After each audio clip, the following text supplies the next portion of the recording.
स्वागत है बच्चों आप सभी का आपके अपने चैनल में। मैं हूं आपका विशाल सर, विशाल कुमार जायसवाल। आज के इस इंटरेक्टिव सेशन में हम आपको देने वाले हैं most important question answers of chapter 1 resources and development. Geography से हम लेंगे क्लास 10th का, ठीक है। तो ये सेशन काफ़ी इंपॉर्टेंट होने वाला है। इंपॉर्टेंट क्वेश्चन आंसर हम आपको दिखा देते हैं, आपको विद आंसर दिया हुआ है, तो आपको याद करने में भी सुविधा रहेगा, आपको काफ़ी हेल्प रहेगा। लेकिन आगे बढ़ें इससे पहले अगर पहली बार आप हमारे चैनल में आए हो तो प्लीज़ चैनल को सब्सक्राइब जरूर करो और बेल आइकन को प्रेस कीजिए ताकि कोई भी important videos, live sessions, live classes आपसे मिस नहीं हो। अब पहले मैं आपको ये भी बता दूँ गाइज कि जो भी अगर आप अपने क्लास 10th या 12th के अगर आप इंपॉर्टेंट नोट्स चाहते हैं, क्वेश्चन आंसर्स चाहते हैं, MCQs चाहते हैं, तो उसके लिए आप हमारे चैनल के प्लेलिस्ट में जाइए और वहाँ से आप सब कुछ आपको मिल सकता है इजीली, ठीक है।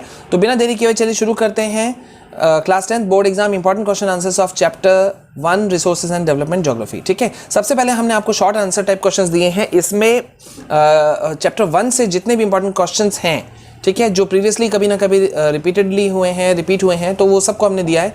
यहाँ पे आप देख सकते हैं question number 1, what is resource, ठीक है। रिसोर्स क्या है? Everything available in environment which can be use to satisfy our needs provided it is technologically accessible, economically feasible and culturally acceptable can be termed as resource. देखिए proper way में जो answer है वो हमने आपको इसमें कंप्लीट करके दिया है, ठीक है। कहीं पर भी अगर आपको कोई भी इशू हो समझने में तो आप प्लीज़ कमेंट सेक्शन में हमें ज़रूर लिख करके दीजिएगा। हम आपको उसे जो भी आपके इश्यूज़ हैं उसे सॉर्ट आउट करने का कोशिश बिल्कुल करेंगे, ठीक है। इसी तरह से देखिए यहाँ पे है what kind of relationship among nature, technology and institution is shared in the process of transformation of things available in our environment. हमारे इन्वायरमेंट में जो चीज़ें अवेलेबल हैं उनके ट्रांसफॉर्मेशन का जो प्रोसेस होता है, ठीक है, तो उसमें किस प्रकार का रिलेशनशिप पाया जाता है। जैसे मतलब यानी कि कहने का अर्थ है कि नेचर, टेक्नोलॉजी और इंस्टीट्यूशंस। तो यहाँ पे इसका आंसर हमने दे दिया है। अब बढ़ते हैं क्वेश्चन नंबर 3 की तरफ। Are resources free gifts of nature, if not then how. बहुत बेसिक क्वेश्चन है स्टूडेंट्स ये वाला कि क्या रिसोर्सेज जो भी अवेलेबल हैं नेचर में वो फ्री ऑफ कॉस्ट है, ठीक है, फ्री गिफ्ट्स ऑफ नेचर है, अगर नहीं तो कैसे, ठीक है। तो ऑब्वियसली ये फ्री गिफ्ट नहीं है, ठीक है। रिसोर्सेज जो होते हैं वो एक फंक्शन होते हैं ह्यूमन एक्टिविटीज़ का, ऑब्वियस सी बात है, ठीक है। तो ये फ्री गिफ्ट तो नहीं है। अब आगे जो रीजंस हैं वो हमने आपको यहाँ दिया हुआ है, ठीक है। नेक्स्ट नंबर 4 है यहाँ पे। आगे बढ़ते हैं question number 5, what was the contribution of Brundtland commission report 1987, ठीक है। इस तरह का कोई भी रिपोर्ट जो भी होता है उसको आपको ध्यान से देखना चाहिए, ठीक है, इसको हमेशा याद रखिएगा। देखिए यहाँ पे क्वेश्चन नंबर 6, देन इस क्वेश्चन नंबर 7 को एक बार आप देख लीजिए, व्हाट इज एजेंडा 21।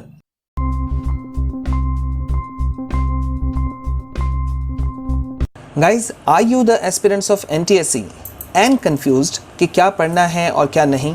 अगर हाँ तो 8 दिसंबर को India's the best and world's leading learning platform Unacademy आपके लिए लाया है super scholars league with a combo pack of NCERT and RS Agarwal solutions for NTSC preparation. Join these special sessions with the top educators of Unacademy. They will guide you all.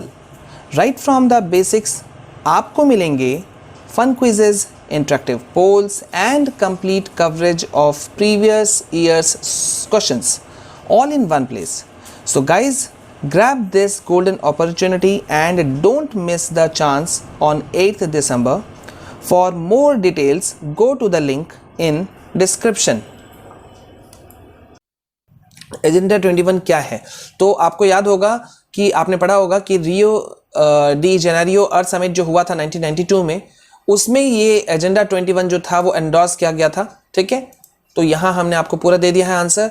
Video लंबा नहीं हो इस बात का ध्यान रखने की वजह से हम आपको ज़्यादा एक्सप्लेन नहीं कर रहे हैं। ये जो आपको क्वेश्चन आंसर्स है ये PDF फॉर्म में जो है ये हम आपको PDF फॉर्म में आपको दे रहे हैं, अवेलेबल है, डिस्क्रिप्शन में लिंक दिया हुआ है, आप वहाँ से इसे डाउनलोड कर सकते हैं, ठीक है। इसी तरह से question number 8, resources planning is essential. Question number 9, what is sustainable development, ठीक है। इसी तरह से देखिए यहाँ पे बाद बाकी क्वेश्चन आंसर्स भी दिए हुए हैं, ठीक है। Land is a natural resource of utmost importance. बहुत सारे बच्चे मुझे बोल रहे थे कि सर SST में, सोशल साइंस में काफ़ी दिक्कतों का सामना करना पड़ता है, तो इसलिए हम आपके लिए ये लेकर आए हैं ठीक है। इसी तरह से देखिए यहाँ पे और भी क्वेश्चन आंसर्स यहाँ पे दिए हुए हैं। What kind of human activities have contributed significantly in land degradation. देखो आपको मैं शॉर्ट नोट्स तो अभी क्वेश्चन आंसर्स तो मैं आपको दे ही रहा हूँ, थोड़ा मैं आपको शॉर्ट नोट्स भी दूंगा सो दैट कि आपको किसी चैप्टर को समझने में दिक्कत का सामना ना करना पड़े, और शायद हो सकता है हम उसका आपके लिए एक डिटेल्ड वे में क्लासेस भी लें। ठीक है, तो यहाँ पर देखिए हमने आपको ये क्वेश्चन नंबर बहुत सारे हैं। ठीक है, यहाँ पे हमने आपको दे दिया क्वेश्चन नंबर 23 लास्ट है शॉर्ट क्वेश्चन आंसर टाइप में इस चैप्टर में से। इतना काफ़ी होगा आपको समझने के लिए। और जो मेन जो लॉन्ग आंसर टाइप क्वेश्चंस हैं वो मैं आपको दिखा देता हूं एक बार। यहाँ पे है in how many basis resources can be classified. किस बेसिस पे रिसोर्सेज को क्लासिफाई किया जा सकता है, हर एक का एग्जांपल देना है। अब ये लॉन्ग आंसर टाइप क्वेश्चंस जो हैं मैंने आपको जो मोस्ट इंपॉर्टेंट हैं प्रीवियस 10 सालों में जो कभी ना कभी आए हैं वो मैंने आपको दिया है। ठीक है, इसका आंसर अवेलेबल हमने आपको नहीं कराया है, अगर जरूरत हो तो जरूर बोलिएगा, हम आपको अवेलेबल जरूर कराएंगे। Question number 2, how many types of major relief feature can be seen in India. ठीक है, what are the distribution percentage in terms of total area of India. Okay, question number 3, what are the purposes of utilization of land. देखिए काफी basic questions हैं, अगर आपने chapter को अच्छे से पढ़ा है तो कॉन्सेप्ट आपको क्लियर होगा, और अगर कॉन्सेप्ट क्लियर होगा तो कम से कम आप आंसर को समझाने में आपको कोई इश्यूज नहीं रहेंगे। ठीक है, तो मुझे नहीं लगता इसमें आपको कोई दिक्कत होना चाहिए। यूटिलाइजेशन ऑफ लैंड का पर्पस क्या होता है।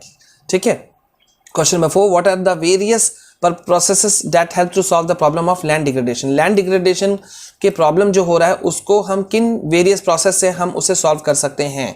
ठीक है, and this is the last question long answer type question में। Question number 5, what are the controlling measures of soil erosion. Soil erosion जो होता है, कटाव जो होता है मिट्टी का, उसको रोकने के किन कौन कौन से तरीके हैं और किस किस तरीके से रोका जा सकता है। तो गाइज ये हमने आपको मोस्ट इंपॉर्टेंट क्वेश्चन आंसर्स दिया चैप्टर 1 ज्योग्राफी से हमने लिया है, रिसोर्सेज एंड डेवलपमेंट से। ठीक है, हमारे ये कुछ अदर चैनल्स हैं, अगर आप चाहें तो इन चैनल्स को विजिट कर सकते हैं, और पसंद आए तो इन्हें भी लाइक सब्सक्राइब जरूर कर सकते हैं। ठीक है, तो सब्सक्राइब जरूर कीजिए। और गाइज मैंने आपको पहले भी कहा है कि 2 वे प्रोसेस है हम लोगों का। आप जिस तरह से प्रिपरेशन करेंगे और हम जिस तरह से मेहनत करेंगे, मिल करके ही हमारा जो टारगेट है 95+ हर सब्जेक्ट में लाने का इजीली हम स्कोर कर सकते हैं। तो आप नोट्स को PDF फॉर्म में डाउनलोड करते जाइए, पढ़ते जाइए, और कहीं कोई इश्यूज हो तो बताते जाइए। अभी इस वीडियो में बस इतना। This is all from my side, this is your Vishal sir signing off. जय हिंद, जय भारत।